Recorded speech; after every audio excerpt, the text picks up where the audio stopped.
Bom dia, turma, tudo bem com vocês? Hoje, nessa videoaula, eu vou entrar de uma forma um pouco mais profunda em domínio e imagem de funções, tá? Nessa primeira parte, eu vou falar para vocês o que eu já tinha falado antes, mas com alguns detalhes a mais.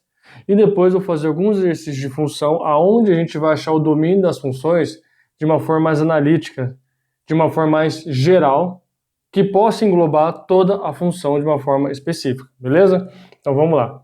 Só para relembrar, o domínio sempre são aqueles valores que enviam a flecha. Ou seja, é aquele valor que é o objeto que vai gerar a imagem. Beleza? Então aqui você tem o conjunto A que representa todo o domínio e todo mundo tem que ver a flecha, senão não é uma função. O B, eu vou trazer para vocês uma definição nova. Contradomínio.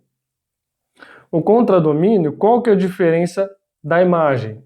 A diferença da imagem do contradomínio é que a imagem está contida no contradomínio. Então, necessariamente, nem todos os elementos do contradomínio serão imagens. Tanto que eu fiz aqui um conjunto de verde que eu chamei de imagem. Por quê? Porque somente são alguns elementos do contradomínio que vão receber a flecha e são as imagens. Ou também pode acontecer do contradomínio ser exatamente a imagem. Isso quer dizer o quê? Que todo mundo naquele conjunto vai receber uma flechinha. Portanto, nesse caso em específico, a imagem é igual ao contradomínio, certo? Então, como que ficaria? O domínio tem que mandar flecha para todo mundo. Portanto, você tem o A, mandando flechinha para cá, o B, para cá, o C, aqui, o D, aqui e o E, aqui, certo? Como aqui a gente tem o domínio, então todo mundo do domínio está mandando uma flechinha e gerando a sua respectiva imagem. Aí a gente tem um conjunto dentro do contradomínio, ou seja, é um subconjunto do contradomínio, que nós denominamos imagem porque ele recebe a flecha. E aqueles que não estão recebendo a flecha fazem parte do contradomínio, mas não são a imagem porque não estão recebendo nada, certo? Portanto, a imagem está contida no contradomínio, beleza? Imagem está contida no contradomínio B, certo? E também a imagem, porventura, pode ser igual ao contradomínio, que não é o caso do nosso exemplo. Tranquilo? Então vamos fazer aqui alguns exemplos. Essa parte aqui eu acredito que é uma parte um pouco mais complicada, porque a gente vai passar a analisar o domínio de uma função. Então como que funcionaria? Por exemplo, eu vou pegar aqui uma função específica, chamar de exemplo A. Gente, y e f de x é a mesma coisa, tá? Não muda nada. Então, se eu colocar y igual a função, f de x igual a função, é a mesma coisa, beleza? É a mesma representação. Vou colocar aqui f de x igual a 1 sobre x. Beleza. O exercício perde o domínio dessa função. Então, você tem que parar e pensar o seguinte. Faça apenas uma pergunta para você mesmo. Quais são os valores de x que permitam que aquela função exista? Então, nesse caso aqui. Ou melhor, pensa ao contrário, fica até mais fácil, mais restrito, mais fácil de achar a resposta. Olhando para essa função, 1 sobre x. Qual que é o único valor que o x não pode assumir? O único valor que o x não pode assumir, se você respondeu 0, está certo. Ou seja, como aqui o x está no denominador, o x tem que ser diferente de 0, porque é só uma fração, não tem raiz, aonde o denominador é x. Se o x não pode ser igual a 0, então você conclui que o domínio dessa função para qualquer x pertencente ao conjunto dos reais, o domínio pode ser qualquer um, desde que o x seja diferente de 0. Isso é análise de uma função para você achar o domínio, certo? É simplesmente isso para letrar. Aí você tem um outro exemplo também que eu posso pegar aqui, ó. O B. F de x é igual a raiz quadrada de x, certo? Faça a mesma pergunta. Você tem x dentro de uma raiz quadrada. Quais são os únicos valores que x não pode assumir? Aí você tem que lembrar que raiz quadrada, ou melhor, raiz de índice par, 2, 4, 6, etc., não tem valor negativo dentro dessas raízes. Raiz de índice par não tem valor negativo dentro delas. Portanto, o x ele não pode ser maior que zero. Portanto, ele tem que ser o quê? O x ele tem que ser maior ou igual a zero, certo? Aqui pode ser igual a zero porque não é denominador, tá bom? É o numerador, é a raiz de x dividido por 1, então não tem problema. Então, nesse caso aqui, o meu domínio é o x pertencente aos reais, tá ok? O x é maior ou igual a zero. Ou seja, o domínio é todo o valor que for maior ou igual a zero, certo? Podemos pegar um outro exemplo aqui, para a gente analisar. C. Y igual a 2x. Lembrando que o y e x é a mesma coisa, tá? Aí eu pergunto para vocês. Tá, 2x. Existe alguma restrição para esse x? Ele é denominador? Ele está dentro de alguma raiz? Se você for analisar, não tem nenhuma restrição. O x pode ser negativo, o x pode ser zero, o x pode ser qualquer número real que você quiser. Portanto, o domínio é todo o conjunto dos números reais. Quando eu coloco d igual a e, quer dizer que eu estou falando que o domínio é qualquer número no conjunto dos reais, certo? Vou fazer aqui um exemplo um pouco mais dificinho. Ó. Vamos pegar mais exemplos aqui. D. Você tem esse caso aqui, ó. Gente, pode ser g de x também uma função, tá? Que você vai ter 1 sobre x mais 2. Beleza.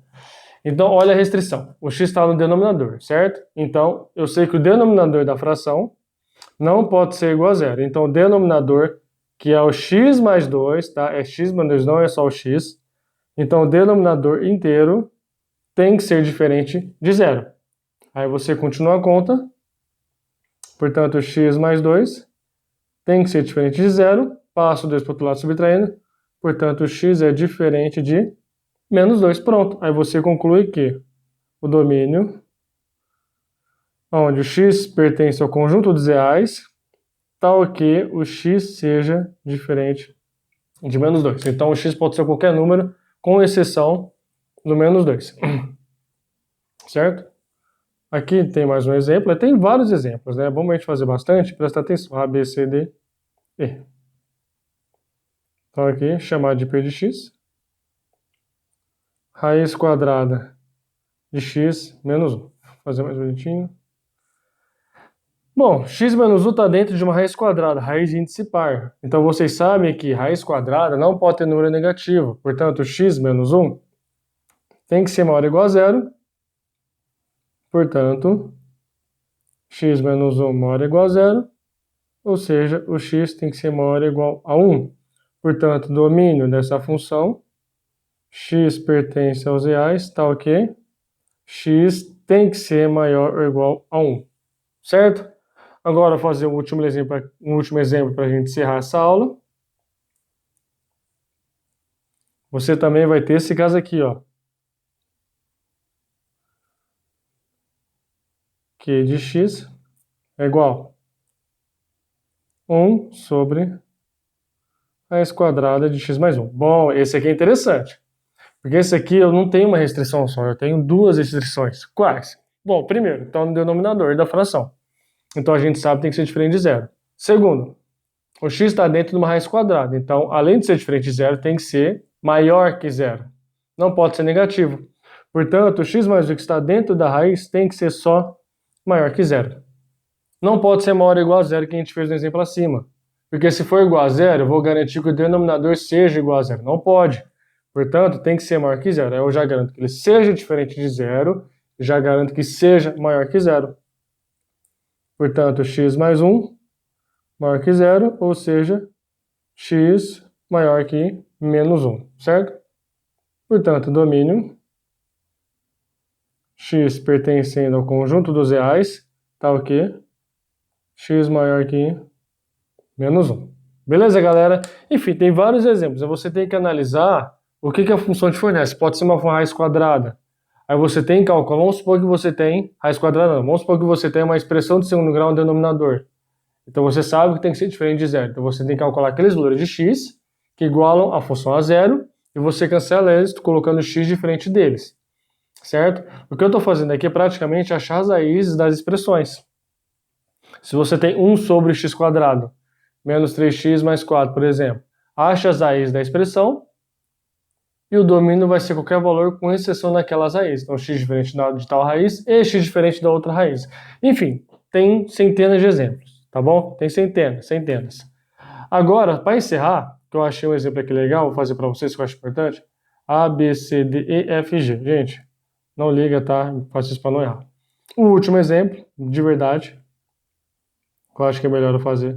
X menos 1 dividido por x quadrado menos 4. Certo? Tem o x em cima, x embaixo. Professor, tem o x dos dois, tem que estudar os 2x? Gente, os 2x é o mesmo x. Você tem que analisar aquele que vai te dar dor de cabeça. O numerador não vai te dar nenhuma dor de cabeça. Porque x menos 1 está no numerador, não tem raiz, não está no denominador, então você não mexe com essa expressão. Você vai mexer com qual expressão? Com essa aqui. Porque esse x está no denominador, ele que vai te dar trabalho. E você sabe que o denominador tem que ser diferente de zero. E o que eu tenho que fazer, professor? Você tem que pegar os valores de x que deixam essa expressão igual a zero e excluir eles. Como? Então, faz a conta. X quadrado menos 4 é igual a zero, não é? Faz como se fosse uma equação. Então, você vai calcular as raízes. O que você pode fazer? Passa o 4 para o outro lado, somando. X quadrado é igual a 4. Bom, que número elevado a 2 dá 4? Tira a raiz dos dois lados. Então, você sabe que vai dar x igual a 2 e x igual a menos 2. Então, você tem dois valores aqui. Por quê? 2 vezes 2 é 4. Menos 2 vezes menos 2 também é 4. Ou seja, se o x for igual a 2, vai zerar. Se o x for igual a menos 2, também vai zerar. E não pode zerar, portanto, tem que ser diferente de zero. Diferente, x quadrado diferente de 4. Ou seja, x é diferente de 2 e x é diferente de menos 2. Aí você finaliza. Domínio. X pertence aos reais, tal que o x seja diferente de 2 e o x seja diferente de menos 2. Não é ou, é e, porque tem que ser diferente de um e diferente do outro. Se for um ou outro, vai dar problema. Então tem que ser diferente de um e diferente do outro. Beleza, galera? Muito obrigado por essa videoaula. Até a próxima. Um abraço.